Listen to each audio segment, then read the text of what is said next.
Good evening. Welcome to Kota Now. I'm your host and producer, Jacob Fitzgerald, along with Alicia Garcia. So we have a lot to talk about.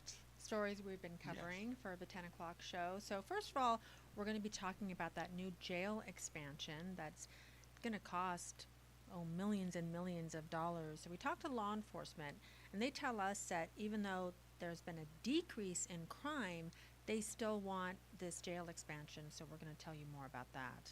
Of course, yeah, and a lot of people, a lot of drivers may have noticed a semi truck off of Campbell Street and East Minnesota. So some concrete. So we kind of talked with dispatch too and first responders. So we'll tell you kind of what happened and kind of road conditions. That's tonight at 10. Because it really interrupted traffic there. Yeah, I can't imagine, you know, blocked off traffic and everything. So no fun.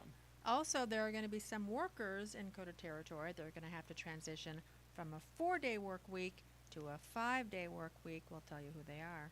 Of course. And Ellsworth Air Force Base is on track again to receiving millions of dollars. So we talked with Senator Mike Brown, so we'll kind of get his take on that and kind of where that bill is going.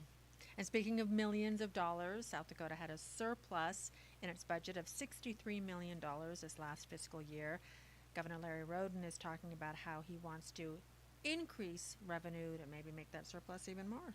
Yeah, and also Rapid City area schools, they talked to us about an out of school program for kids. So kids all over Kota Territory got to participate. So Zaya Jones also got to see kind of what they're doing, and it actually looks pretty fun for all those kids. Of course, being out of a classroom, so you can kind of expect that kids want to do have some fun, but of course they should also learn too. So yeah, And it's going to be cold tomorrow. yeah, burrs. So you'll probably get, want to. get out your mittens. Yeah, you'll want to watch tonight. Meteorologist Ryan Warmy will be telling us more about kind of what to expect for tomorrow. All those stories at 10 o'clock on Kota Territory News. So see you then.